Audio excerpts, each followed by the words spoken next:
Watch out for my corners. Safety hazard. Are we rolling?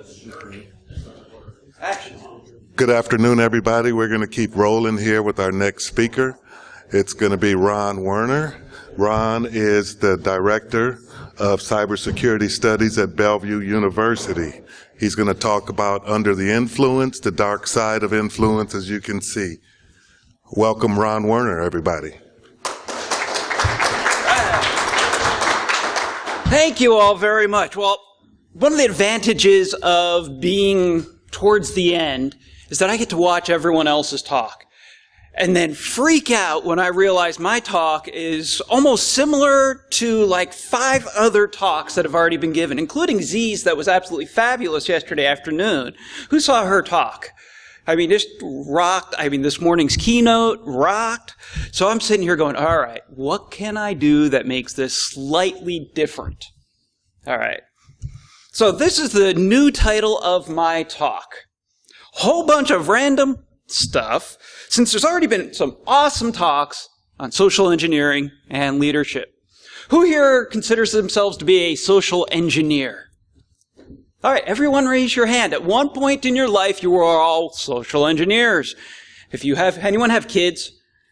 Yeah, kids are awesome social engineers. I also use my social engineering almost constantly with my 15-year-old daughter and 17-year-old son. Talking to Ray downstairs, my 17-year-old son knows that I'm away in Michigan. See, I come from Nebraska. And so he's like, cool, house to myself, party. And I'm like, just to remind you, I have cameras spread out throughout the house. You do? What he doesn't know won't hurt him. Yes, I check him remotely. You know, that Internet of Things can be really handy. So, and plus, I keep it wide open and then tweet it out for all of his friends to watch what he's doing. Peer pressure goes a long way. I like to start out my talks asking a very simple question. Who am I? And no, I don't have an identity crisis. Who am I? Anyone got the yellow book? Start flipping through. I'm Ron. How do you know? I mean, look at these badges. Doesn't have my name on it. I found this on the street over there. But how do you know that's true? I could have social engineered the conference organizers. You see, what I want to do when I grow up is I want to be a conference crasher. You know that movie Wedding Crashers? Well, my goal is to go into conferences. You know, they normally have badges sitting out. You just point at the badge with the name on it. You know, that's me. I'm Gwendolyn. Okay, maybe not. Or Amanda. Or you pick the name. And then when that person comes up to the conference, oh, where's your badge? Oh, we can't find your badge. Well, let's just write one out. Anyone want to join me? I mean, you get free coffee, free rolls. You know, for a lot of conferences, you get free food, all the swag from the vendors. I mean, I got clothes for a year just with all the different T-shirts. I mean, some do check ID, and then it might be how you ask, you know. Well, we can prove it by, well, A, you can try Googling me, but of course I could have created a fake persona on the internet. You could say, let me see your driver's license, but how do you know? I didn't fake it. And how do I trust you? You could be one of those people with a photographic memory. You'll memorize all my personal information, right? Well, this is the identity paradox we see on the internet.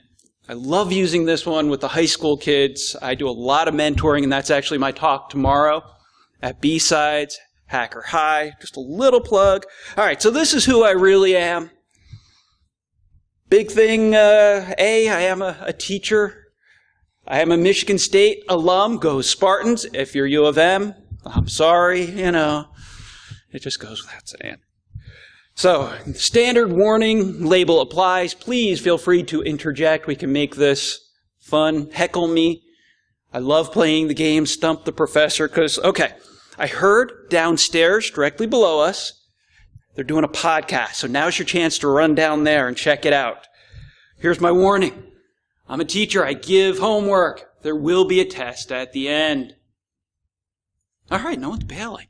I like to depress my students by reminding them that A, the real homework begins when they graduate, and B, the real test is out there.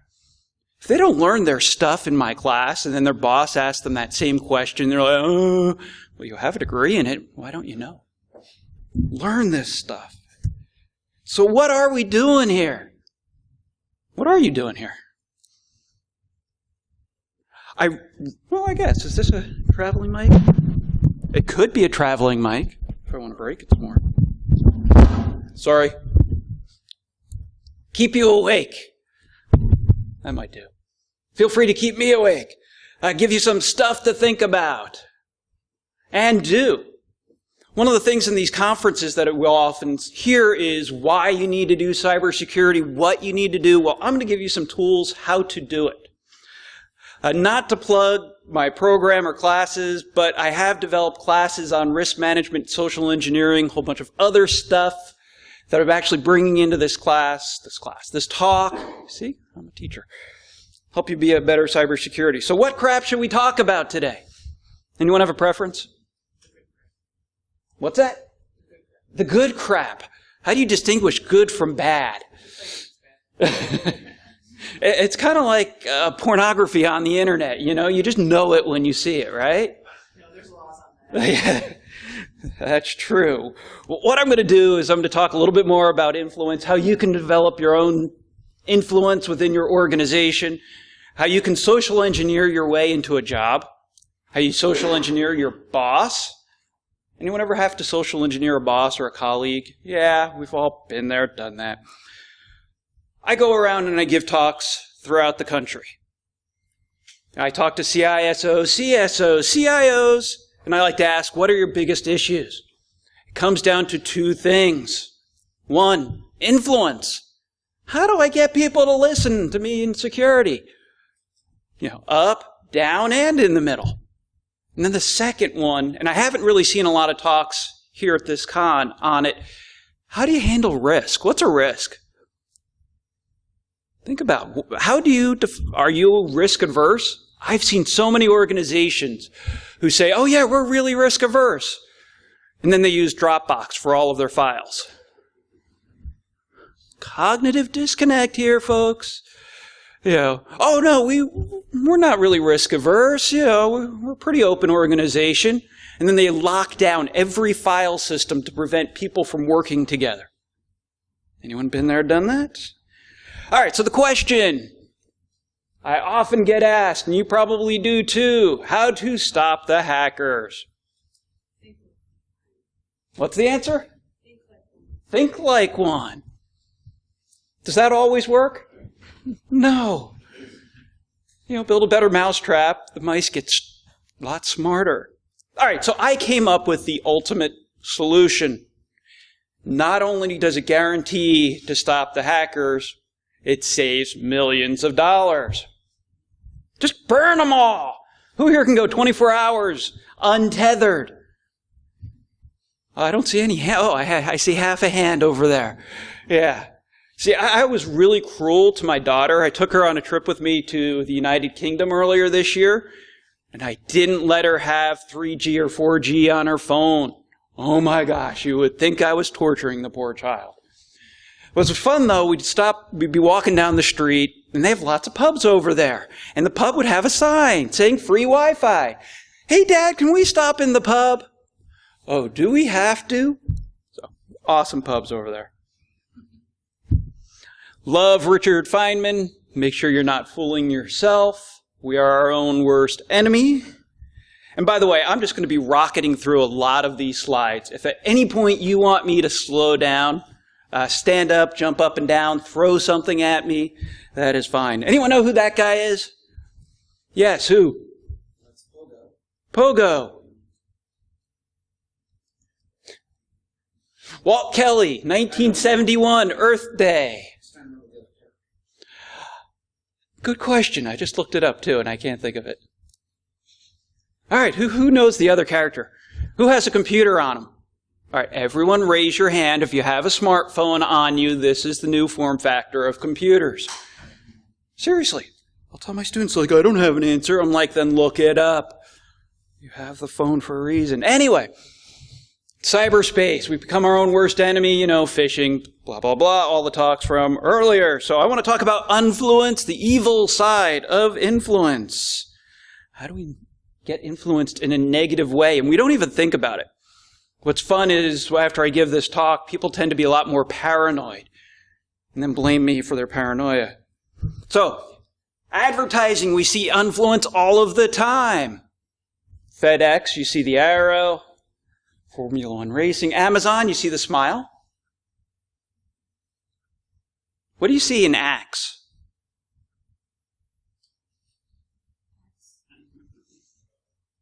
SEX, maybe? If you turn it sideways a little. How about the Heineken bottles? Look upside down at the Heineken bottles. It's funny from my perspective, everyone's going like this. Doesn't it look like a pair of ladies' legs? Think that was done on purpose? I said I was going to give you some stuff to think about. Diversion. I love watching magicians. They are experts. So if you really want to become a good social engineer, watch The Illusionists. They make you watch over here when over with their other hand, they're doing all the stuff. And it's amazing how well it works. From the keynote this morning. So 2 sides of influence, leadership, social engineering. So is this you? Who here has ever been in this situation? Who's been in cybersecurity or security more than 10 years? Okay, so a handful. Longer than 15 years, anybody? Okay, so a couple. 5 to 10? Getting in there. Who's just a complete noob who just came in off the street? All right. Hey, nothing wrong with that. Ask questions, please. We often see this. Or is this your security program? For those who can't see, that's a gate in the middle. We're secure. The gate is down, right? Would that be we're compliant? Yes, we are compliant. Exactly. Is the gate installed? Yes. Is the gate down? Was the gate installed? That's why, with my teenagers, with my security program, by the way, before I taught, I actually ran security at numerous Fortune 200 companies. So that's where I brought in my experience. But I've had auditors, try to be that gate, shutting everything down. And I'm like, but people will just go around. And what is the most insecure point? It's when people are going around. One of my favorite quotes is Yogi Berra. When you come to the fork in the road, take it. Anyone ever hear that one? All right, think about it. I know it's after lunch, blood's in your tummy. Come to the fork in the road, take it. Well, which way do we go? The most insecure point is that middle point where you're just going, well, do we go left or right? Go left or right? Pick a direction. It's a lot easier to move. Is this your boss? From the Peter principle. So, they made me the boss because I'm an idiot. It would be too risky to give this much power to an intelligent person. Anyone have a boss like that? It's called the Peter principle. You're promoted to your highest level of incompetence. Which is exactly why I could never be promoted, I guess. Until I promoted myself. All right, we often see Office of FUD. Anyone not know what FUD is? Good. Office of No. We put the no in innovation. Anyone ever hear of that one? Can we do this security? No. Okay, we'll do it anyway, and we just won't tell you. Office of No action. Practical Unix and Internet Security is one of the seminal works in cybersecurity from 1996. Is when the first edition came out. Dr. Eugene Spafford is a professor at Purdue University Sirius Lab. This is quote, if you have responsibility for security, but you have no authority to set the rules or punish violators, your role is to take the blame when something goes wrong. Anyone in that position? So almost 18 years later, we still are seeing security figureheads. Fortunately, this is getting better. Where now we have the opportunity. So this is what I'm talking about, influence. Ultimate voice. Anyone know what that is? It's where you embed commands in what you want people to do. So I'll talk about that a little more. Who are these two jokers? So who's the guy on the left? You know, I was going to say Bruce Schneier, but then I realized it's actually on there, so I'm an idiot. No. What is it? Occam's razor? You know, the most obvious answer is probably the most correct. But you'd be surprised how many people are going, I don't know who that is. Bruce Schneier, what was his first book? Applied cryptography? He means he's a mathematician. Yeah, he wrote the Bluefish, Two-Fish encryption algorithms, which were up to be the advanced encryption standard. How about the other guy? I didn't put his name up there, and no, his name's not security. Marcus Random. He wrote one of the first internet firewalls, network flight recorder. Know what these guys have in common? Both had the realization that security is about people. Bruce Schneier was rewriting his cryptography book, said, the idea was, if we just encrypt everything, we will be secure. And you laugh. Why do you laugh? Anyway, if you encrypt everything, and then he's about 2/3 of the way through, and he's like, this is BS. We're always going to have that human element, right? At some point, you need to decrypt something for the human to be able to see. We saw that with the Blu-ray technology, right? They tried to encrypt it, and then people would just find other ways of recording it. I'll encrypt your laptop, so this way everything is secure. Okay. Selfie. Sorry. No, Schneier said you can't fix software problems with technology. And Random said if you think technology will solve your security problems, you don't understand the technology and you don't understand your problems. Has anyone ever had a boss that said, our problem is that we need data leakage protection? Something like that? What's the problem with that statement? Problem is we need data leakage protection. No, that's a solution, right? Yeah, it's a band-aid over the fact that someone just shot you in the chest. Yes. Kind of like what DHS is doing, with the big DHS report that came out 4 to 6 weeks ago. We'll do some more training. No, that doesn't take care of the root problem. No, the root problem. All right, so it's all about people. You get that. Technology, tool for manipulation. Chris Hadnagy, social-engineer.org. By the way, that's homework number 1. Go check out social-engineer.org. I'm just a friend of his. He's got some great free content out there. I'll have the site near the end. He's written the books in social engineering. This is actually his second one, done with Paul Ekman. Anyone ever see the TV series Lie to Me? Where you can, they walk through how to watch if people are lying or not by facial expressions. Well, that's what Paul Ekman is the expert on. Chris Hadnagy, he sent out 2.3 million phishing emails last year, because part of what his company does is check for phishing. And then he himself got caught by clicking on a phishing, which shows everybody's human, right? Which bugs the crap out of me when we just, you clicked on that phishing attack. What's wrong with that? He's just going to not tell me the next time. What the smart organizations are doing now is it's like, you clicked on phishing. Did you do anything else? No? Tell you what, let's just scan your machine. All right, you're good. Move on. My son works for McDonald's near where I live. Soon after he started working, he got an email from a really weird address that said, click here to see your paycheck. He clicked here. Took him to a website that said first name, last name, social security number. What do you think? Who thinks that's phishing? Who thinks it's legit? It's actually legit. I kid you not. It's the HR company that handles the local McDonald's chain. Okay? There was a contact, but my son's not like me. He's a jock. He's 6'4", 200 pounds, lineman. Yeah, but he has it drummed into him so much from me to at least raise the red flag.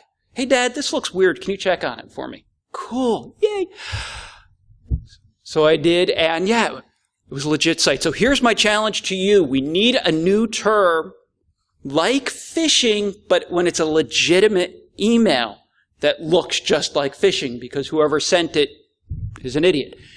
Not quite. I mean, it wasn't horrible. They at least had a contact on it. But it's like, really? Takes you to a website? Things to think about. So here's what social engineers do. You've already heard so many awesome stories on this, where people just want to be helpful, whether it's that cleaning crew. I'm walking in with a box or walking out with a box full of crap. How many of you will hold the door for me? Most of you will. Michiganders are nice people, right? Of course, you won't now. I'll be lucky if, do anything. But most of us, or that fear, Here's something that you haven't heard yet. Dr. Donald Cressy, sociologist from the 1950s, wrote a book about fraud. I've actually taken it and updated it slightly for the 21st century. It takes 3 things to commit fraud: access, intent, and knowledge. Out of those 3, what's the only one you can audit? Access. And that's why auditors tend to focus on access. But you can't forget about the others. Do you have enough knowledge? Does the person committing the fraud have enough knowledge to actually commit it without tripping the alarms? And what's their intent? You can do a background check for intent. But what do you do with that employee who's been there for 10, 20 years? Or even intent, Edward Snowden. He wasn't there very long at all. So next time you're wondering, yes, question. Sorry. No. Is the opposite also true? If any of these are missing, What do y'all think? If the opposite is the opposite true, if something is missing, do you need all 3 of these? Plenty of not so intelligent spammers are highly successful at committing fraud via email. Well, they have the access. They got your email address from some list, right? They have the intent. They're trying to get you to click on their link, buy their product eventually. And then they have enough knowledge of the product. But I hear some dissent, which is awesome, because that means you're thinking. So I'm going to go with this gentleman in the front, I know and then that blue. intent is a literal definition of fraud, but access and knowledge without intent can cause a whole lot of damage. Mm-hmm. That's true. More mistakes occur than actual malicious. Sir, No intent, no fraud.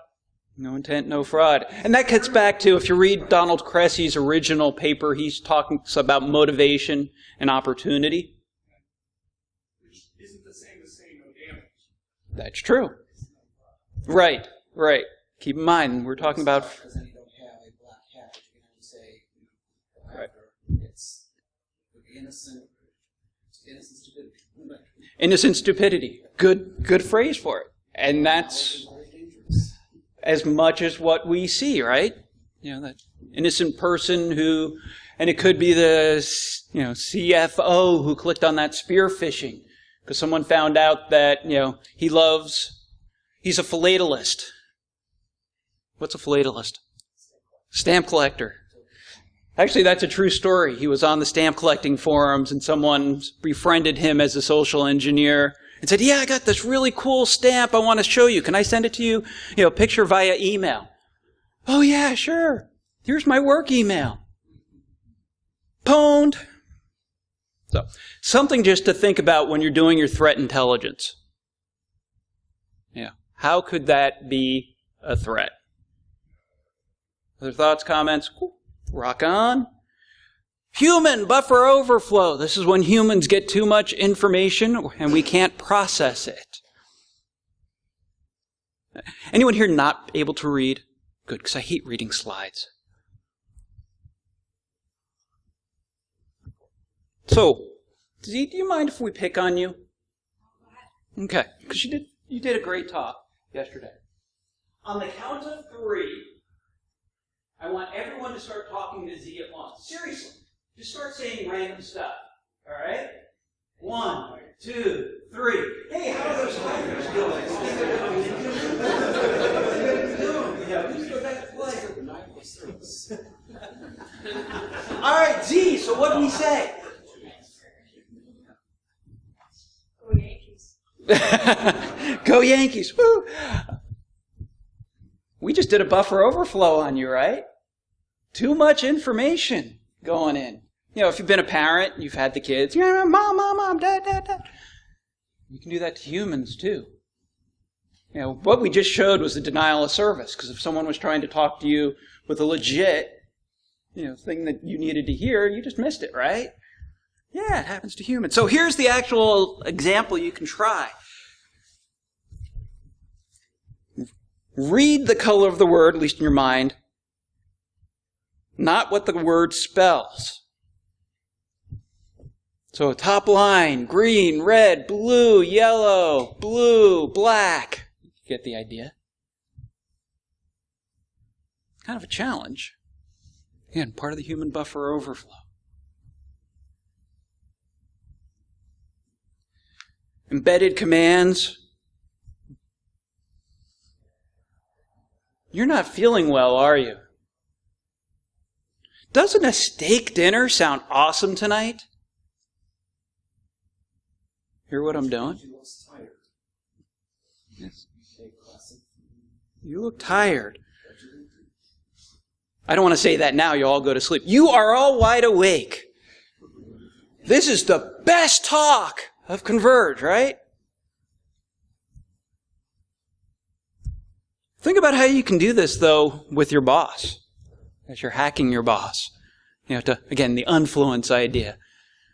Instead of saying, we need to upgrade our firewall,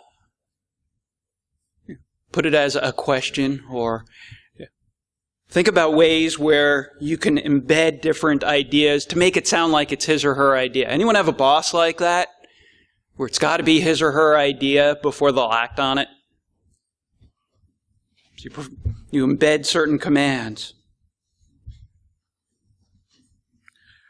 Quoting, storytelling, always a great way to embed ideas as well. Because people relive moments with stories. I think we've already heard that, like this morning's talk about communications. Who here was in the talk about communicating to the board? A few. So, good talk. Showing that example, letting them live through it. One of my favorite stories to tell is I was actually at a fraud conference. And I pulled out my supreme hacking tool. All right, just kidding. It was just my iPad. To see what was the open Wi-Fi. Just because I'm kind of curious that way. And I noticed there was an open Wi-Fi called Auditorium. So I clicked on it, right? Who here would? You see an open Wi-Fi. Oh, where will it take me today? I click on it. I open up the web page, and it's for the wireless projector for this big auditorium. Off to the side, and I could have done a little bit of damage maybe, off to the side I see a button that says admin. So what do you think I did? Click on it. Why not? Took me to a screen where it said user ID, admin, password, blank. So, what do you think the password was? So you're right, one of two choices, admin or password, and I think it was admin. Okay, at that point, I did step over the ethical bounds because I did not have permission to access that projector. But I'm a trained professional, don't you try this at home, blah, blah, blah. And it took me where I could have just primarily changed all the slides for the presenters, caused a denial of service, just kind of been really obnoxious more than any real harm. And then during the break, I hightailed it out to the IT guy standing at the back of the room. Do you know that oh yeah, I forgot I opened that up. How many times have we heard that? Oh, using reverse psychology. Yeah, I'll show you a good example of that. Using their imagination. All right, so do not imagine a red cow. Stop it. I told you, do not imagine a red cow. How many of you have thought of a red cow? You had to. To think of not doing it, you had to do it, right?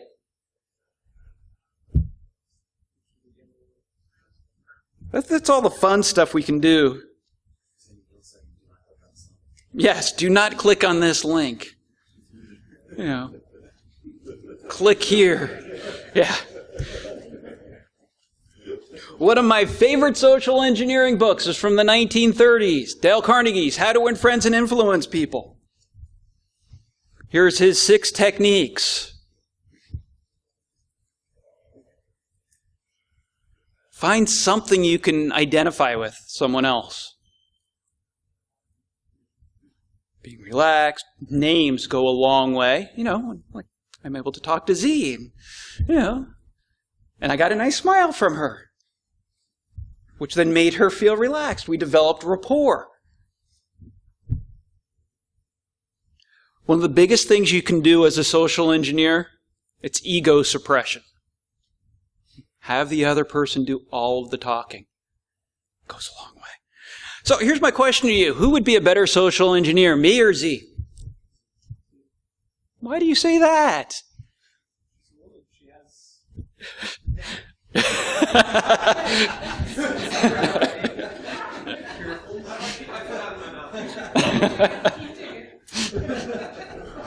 But you're exactly right. You're exactly right.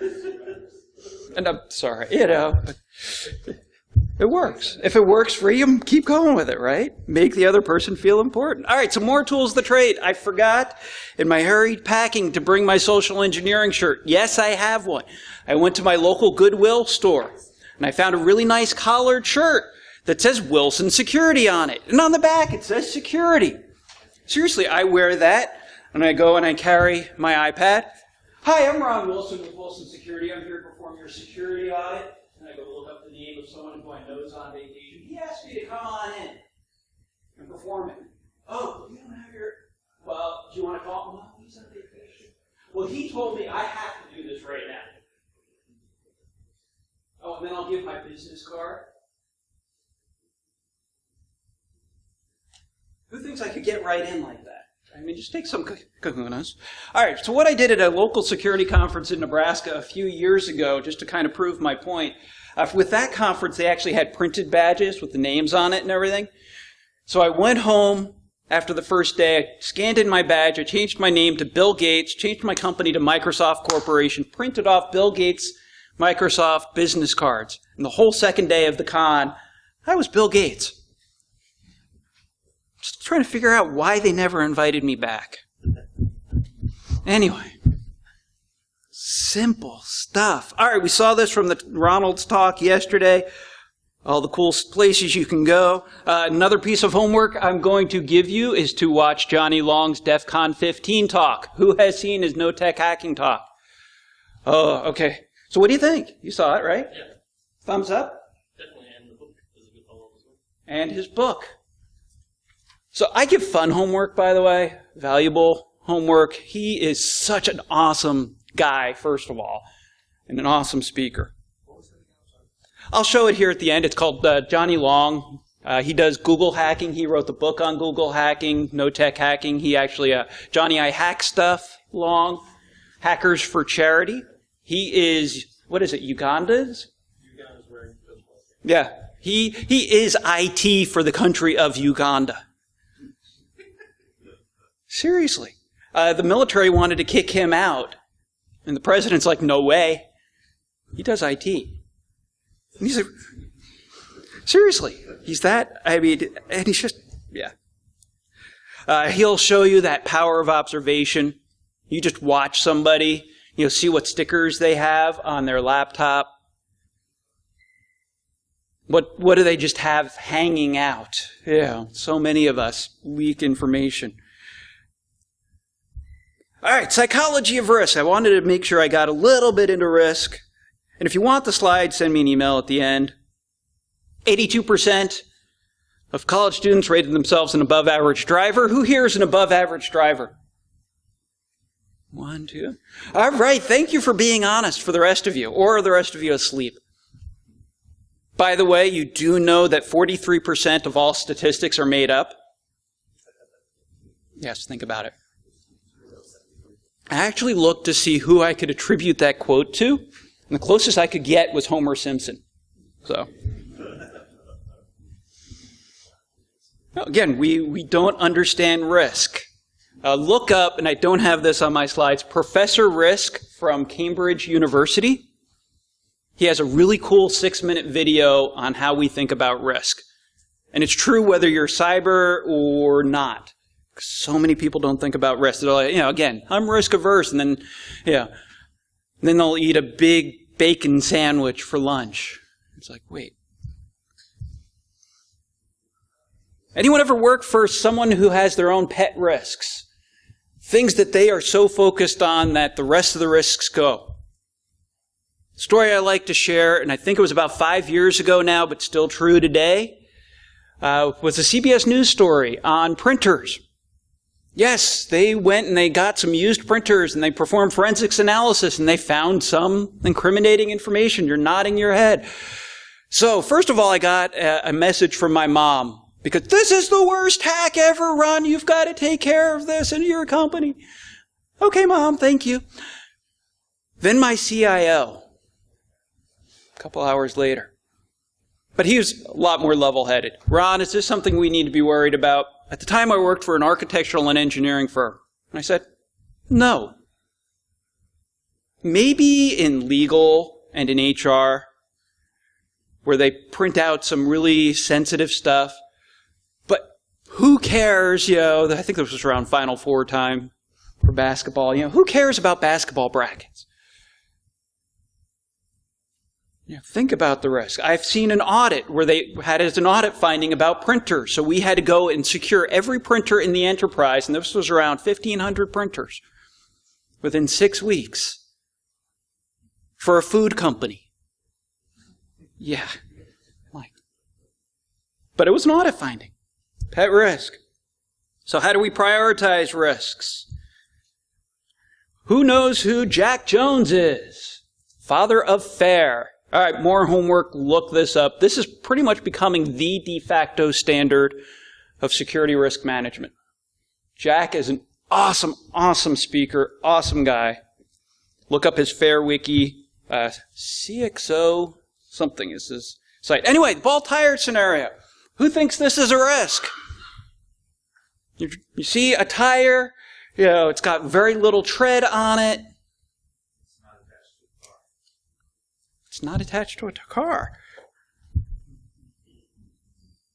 Is this a risk? Yeah, well, it depends. Is it my kid? Maybe there's a whole bunch of broken glass underneath it that you can't see because of the weeds. Maybe the rope is frayed. As you mentioned in your talk, it depends on the perspective. How are you looking at that risk? And looking at the risk from multiple perspectives. I use a very simple risk equation to start. Risk equals impact times probability weighed against the cost. It actually comes from a court case in the 1940s called Carroll Towing. Quick story with that is there was a barge being towed on the East Coast. Big storm came up, barge sunk, barge owner sued the tugboat owner because the tugboat owner didn't have a weather radio. Judge Learned Hand, and you can look up Hand's rule, came back basically with this.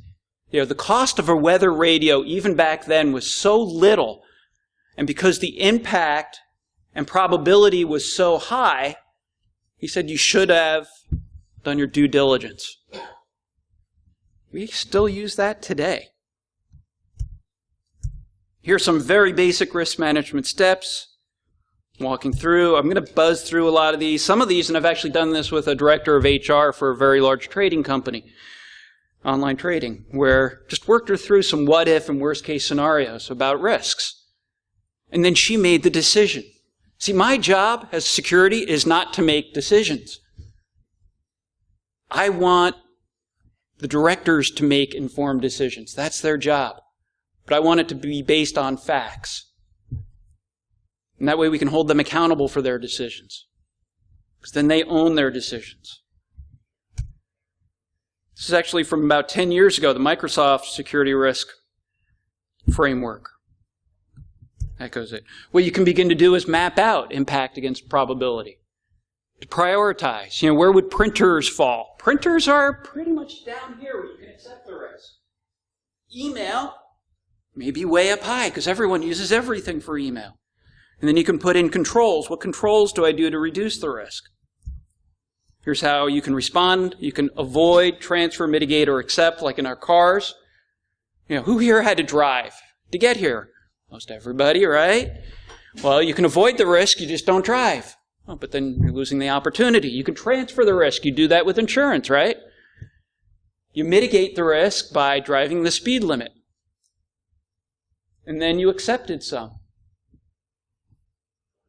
If it works for a car, it works for cyber, right? Different ways to respond to risks. The quants versus the qualitative. How much metrics should you have? Do you base it on metrics? This is where the Verizon Data Breach Report comes in really handy. You do need both. Different frameworks. Again, I'll share this out. Fair, I kind of mentioned. Here's the framework where he actually walks you through loss event frequency, so likelihood, against probable loss magnitude, impact. And ways you can begin to, it's kind of a crossbreed between qualitative and quantitative risk.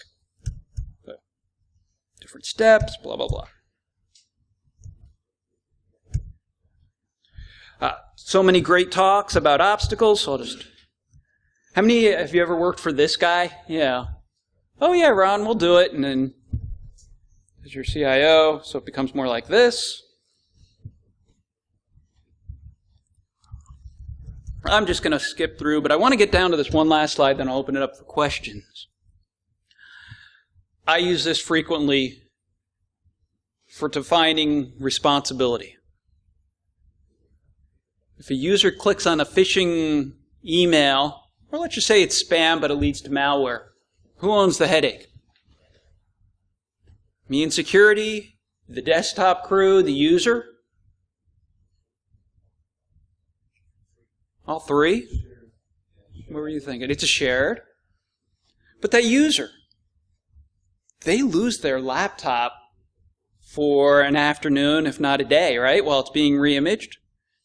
They have to get all of that data they have, because, I'm sure they did a great job of backing everything up. Who was it on Twitter this morning who said he just lost 15,000 pictures? A really well-known security guy. Because he didn't have a proper backup. Sans guy. But anyway, so telling me, you know what? Go ahead, click on the link. You're the one who's going to have your laptop reimaged. You really want to do that? Who owns that headache? Just had another story that just flittered out of my mind. So we want to, as we've heard, teach them these skills. Here's your homework, by the way. Cialdini, if you really want to get into social engineering and influence, you could read Robert Cialdini. So actually, I do have a couple minutes. Let me back up. Pretexting, that's creating a false story. That's me. Hi, I'm Ron Wilson with Wilson Security. That's pretexting. Is pretexting legal? No, it is not. So if you're going to do a social engineering engagement, make sure you have your get-out-of-jail-free card. When you are caught. You can say, okay, here's my approval from some high-up person. Do it. HP had their board of directors. They used pretexting to try to get information. Elicitation. Oh, this one's the fun one. And then I do have a more... I teach a social engineering class.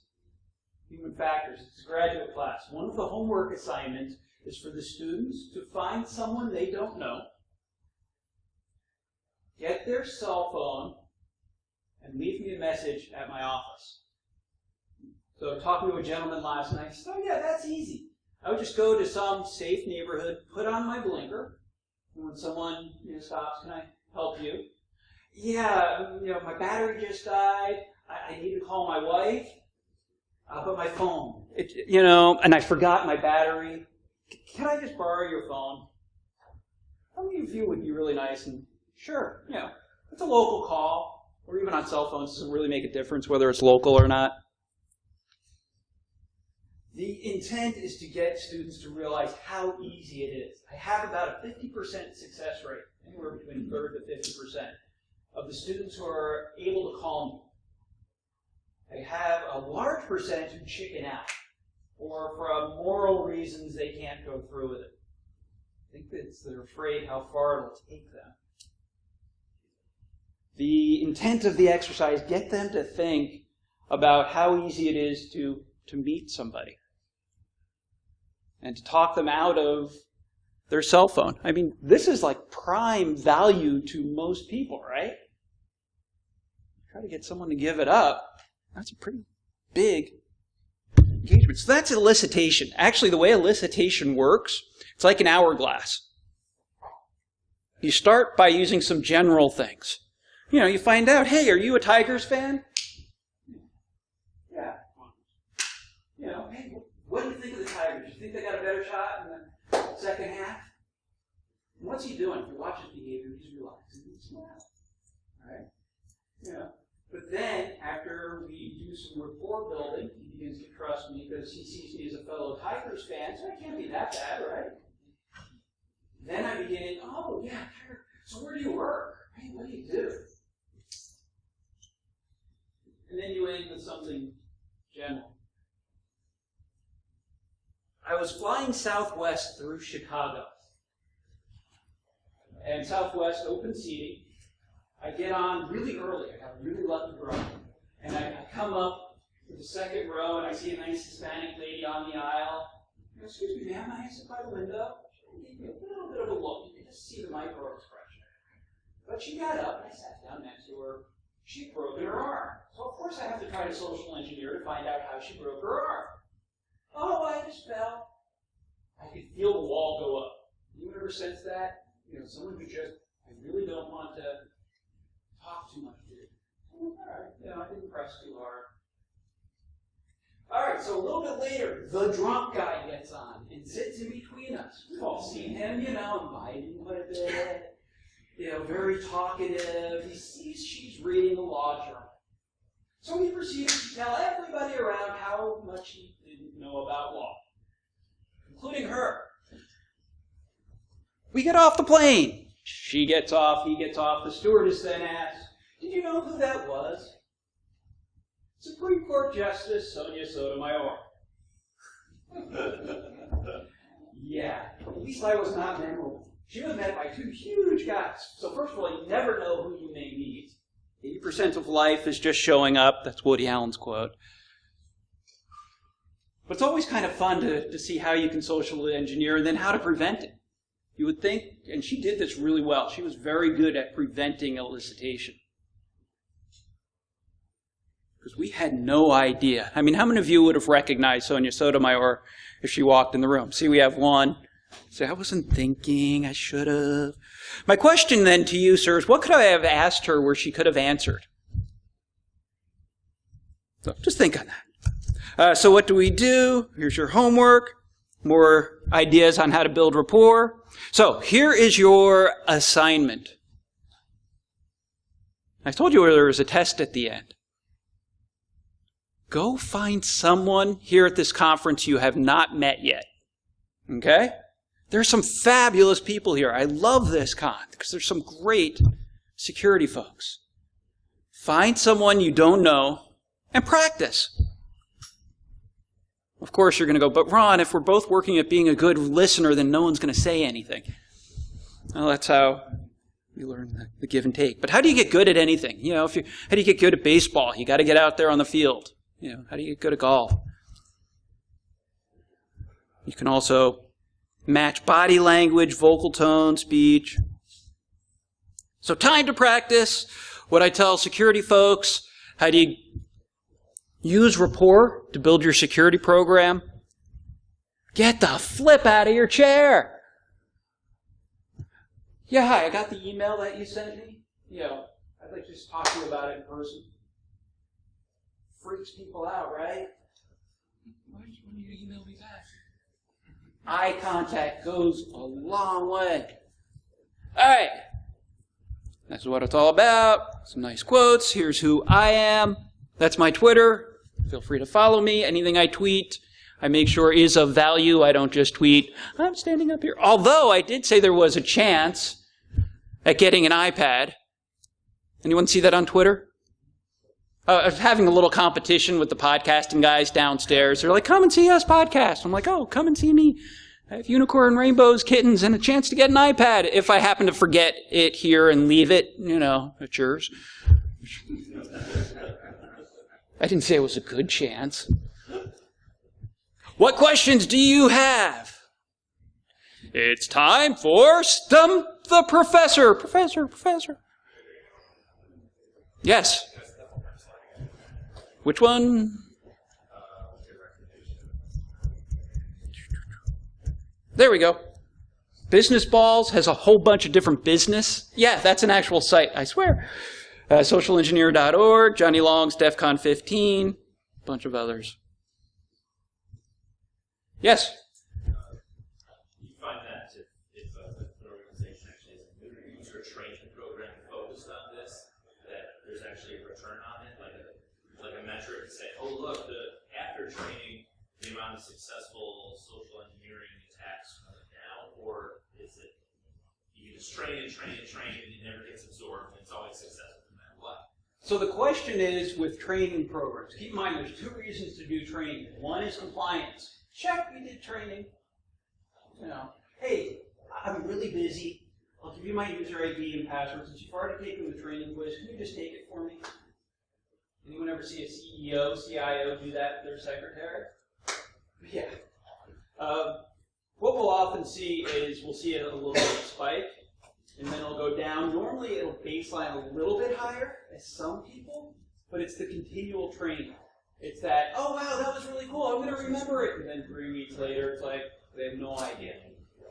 So when I see you on a street in a week, I'm going to ask you, what's one thing you got out of my talk? Probably go, did I talk? What are you?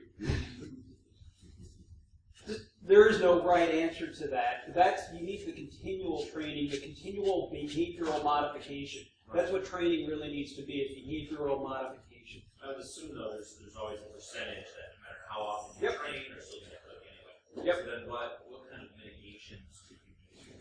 So instead of protection, that's where you do the detection reaction. Like a very large military organization does phishing. And continually they get a 10% of people click on phishing. Okay, so again, rather than hammering the person, they work with the person. All right, you do something stupid, you click on phishing, or you forward it, you're not in trouble. What you do is you self-announce. And actually within a minute of people clicking on phishing, they realize it and then they call it in. And instead of saying you did something wrong, they're like, awesome, thank you for calling it in, we can now mitigate it. One of my favorite leadership books is The 1 Minute Manager, which has 1 minute goal setting, 1 minute praisings, and then 1 minute behavioral modifications. So you take, in security, don't forget to catch people doing things right, not doing things, only doing things wrong. That's what wins friends and influence people. Thank you, that's a great question. What else? We got like 1 minute. Well, I'm here through tomorrow. My talk tomorrow is on Hacker High, as I mentioned. I've had fun. I look forward to getting to know you, so go out there and practice. Have a great day.